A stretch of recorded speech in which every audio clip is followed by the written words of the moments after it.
Jadi Imam Malik diminta datang ke istana untuk ngajar anak-anaknya Harun apa? Ar-Rasyid. Masyhur Imam Malik tersinggung terus kata bilang, al ilmu yu'ta la ya'ti. Ilmu itu disowani bukan sowan. Akhirnya Harun Ar-Rasyid minta anak-anaknya datang ngaji ke Imam Malik. Itu anak presiden.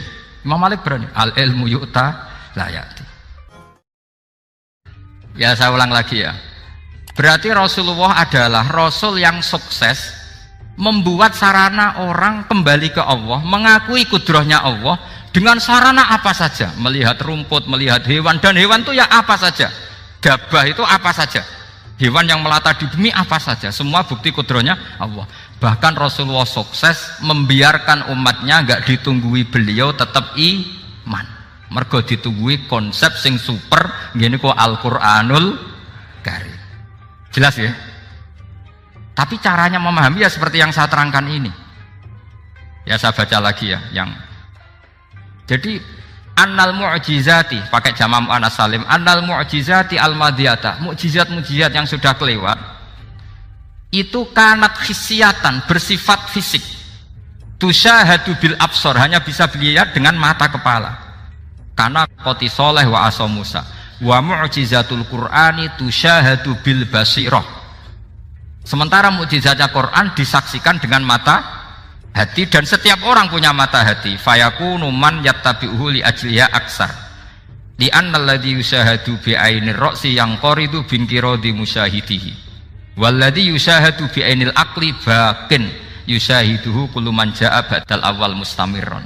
Sesuatu yang dilihat dengan mata kepala, setelah para saksi ini meninggal, maka setelahnya mencari-cari, bisa percaya bisa enggak.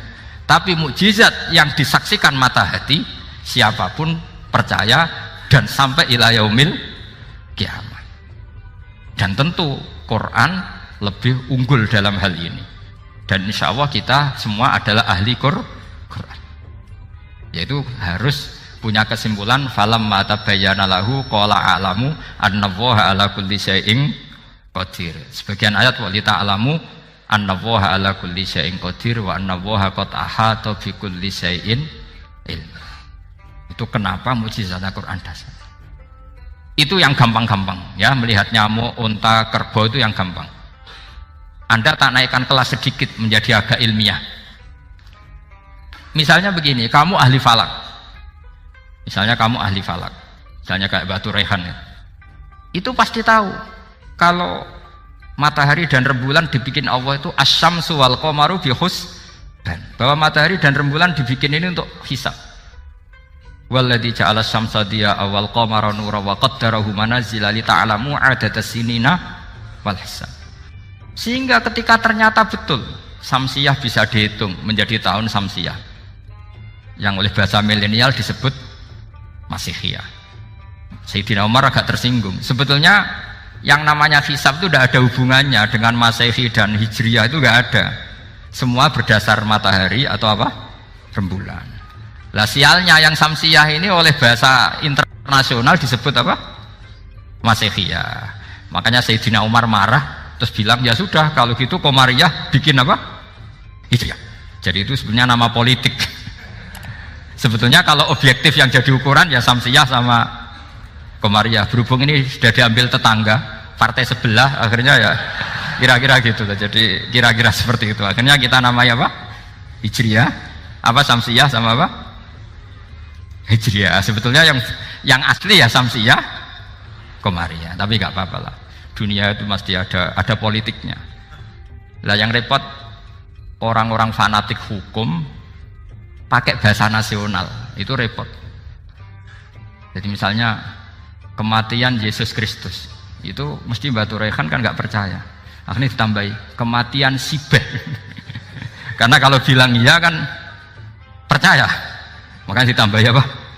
Sibeh. Karena menurut orang Islam berkeyakinan Nabi Isa itu nggak terbunuh, maka ditambahi apa? Sibeh. Saya dulu pernah usul, karena beliau itu kalau manggil bahasa itu bude, jadi saya pernah sowan usul. Mbok ditulis gini saja, Mbah. Kematian Yesus dalam kurung katanya.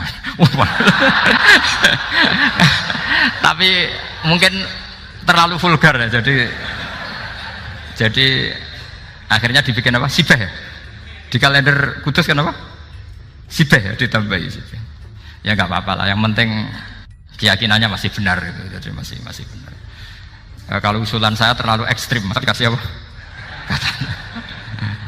Ya karena memang begitu kan, kita berkeyakinan Nabi Isa itu gak terbunuh. Wa ma qataluhu wa ma sholabuhu walakin syubbihalahu. Jadi ini saya teruskan ya. Ini paling masih 4 jam ini.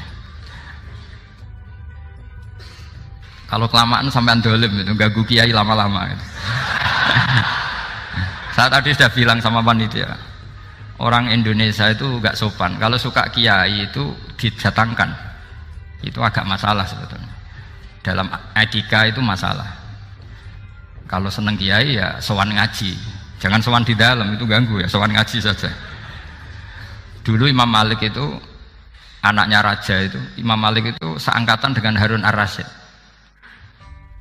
Makanya jangan berharap kalau saya gampang diundang. Bukan karena saya sombong, memang etikanya seperti itu. Jadi Imam Malik diminta datang ke istana untuk ngajar anak-anaknya Harun apa?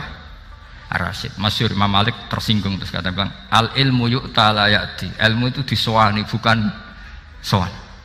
Akhirnya Harun Ar-Rasyid minta anak-anaknya datang ngaji ke Imam Malik. Itu anak presiden. Imam Malik berani, al ilmu yu'ta la ya'ti. Tapi kalian beruntung karena saya hormat sama mbah-mbah saya yang di sini. Wong makom buyut saya itu ya berarti apa ya? Selatannya makamnya Sayyid Ja'far Shadiq itu di situ kan ada makamnya Mbah Soleh, Mbah Maksum, itu mbah-mbah saya. Nah, makanya dulu saya ngaji di sini lama di Damaran itu. Maksudnya lama itu ya mungkin setahun. Karena saya memang mulai kecil di sarang, sampai sekarang saya masih ngajar di sarang. Tapi dulu cukup ya, karena saya kesini sudah hafal Quran, jadi hanya setor setiap hari satu juz, jadi cepat lah. Saya tidak punya masalah ingatan, alhamdulillah, jadi cepat hafal. Saya terangkan lagi ya, ini penting ya, masalah mukjizatnya Quran. Selama ini orang tuh mau bilang tok, mukjizatnya Quran itu dahsyat, tapi nggak bisa menerangkan. Itu masalah. Makanya kita harus bisa menerangkan mukjizatnya Quran dahsyat itu apanya. Yaitu tadi, tongkatnya Nabi Musa hanya disaksikan oleh orang yang di era itu. Toh tujuannya mukjizat adalah diakui kemudian orang menjadi iman. Lalu Rasulullah SAW beliau sudah intaqala ila rafiqil a'la. Tapi konsepnya Quran menjadikan orang yang nggak ditunggui beliau tetap iman ila yaumil kiamah. Itu yang maksud fa'arju an akuna aktsarahum tabi'an yaumal kiamah. Mukjizat saya itu cukup Quran kata Nabi, dan dengan mukjizat itu orang akan iman ila yaumil kiamah. Caranya seperti ini. Karena tadi sedahsyat-dahsyatnya mukjizat, tujuan utama orang terdikte supaya ikror ngakui kudrohnya Allah. Lah ngono kok ngenteni tongkat sakti lah opo? Cukup deloknya. Paham nggih? Jelas ya? Alhamdulillah, mau naik kelas ini sudah benar ini sudah benar. Terus kedua begini, kedahsyatan Quran lagi.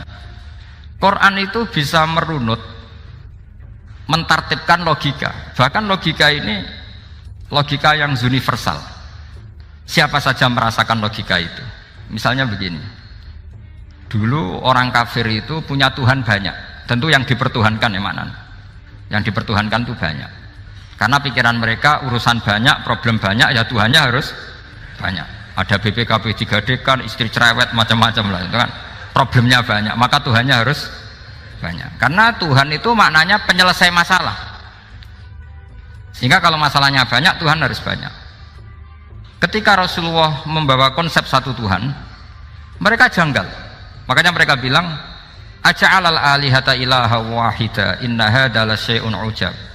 Masa Tuhan satu? Ini aneh, nggak bisa. Tuhan harus banyak, karena masalah kita banyak. Itu terpatri, di otak mereka terpatri. Lalu Nabi dengan santai diajari Allah menerangkan, andaikan kalian punya majikan banyak dan perintahnya beda-beda, kamu suka enggak? Ya enggak suka, mat, enggak enak. Punya majikan banyak itu udah enak. Milih mana majikan banyak sama satu? Satu aja, mat. Tuhan kamu adalah majikan kamu. Kalau banyak kamu bingung. Ya mat, satu aja mat. Itu segampang itu. Jadi menggiring. Tuhan itu kan bos kita, tuan kita. Kalau banyak berarti yang memerintah kita banyak, dan bisa konflik bos-bos kita ini karena berebut anak buah tadi. Akhirnya mereka, kalau kamu punya majikan banyak dan perintahnya beda-beda, semuanya minta dilayani, kamu pusing enggak? Ya pusing, Mat.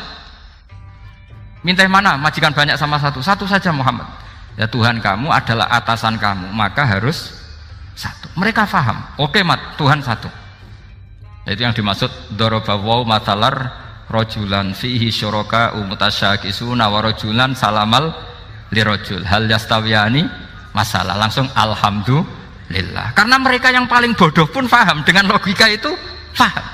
Kalau Tuhan banyak, perintahnya banyak, kita repot. Maka Allah bikin satu masalan, yaitu rojulan fihi syuraka umutasyakisuna wa rojulan salamal lirojul. Satu lelaki, satu bos, satu perintah. Kayak apa mudahnya Allah. Kemudian mereka tetap menuhankan Lata, Hubal dan Uzza karena mereka dipertuhankan. Sebenarnya nggak pernah Tuhan tapi dipertuhankan. Allah memberi contoh tuh sederhana sekali. Wa daraballahu mathalar rajulaini ahaduhuma abkam la yaqdiru ala syai'in wa huwa kallun ala maulah aina ma yuwajjihu la ya'ti bi khair hal yastawi huwa may ya'muru bil adl.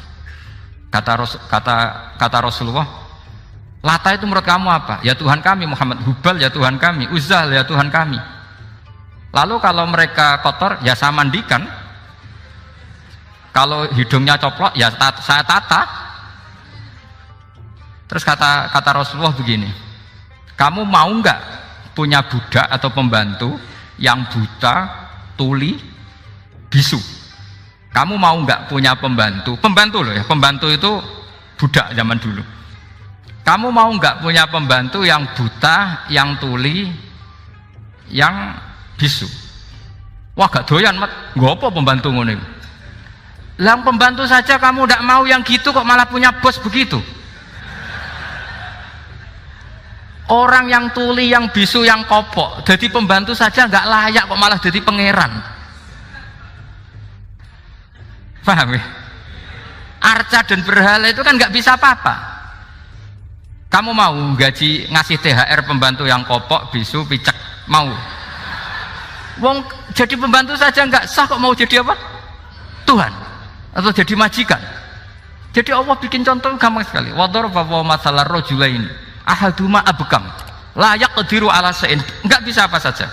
Wa huwa kallun ala maulah, anane ngrepoti tok. Aina ma yuwajjihu la ya'ti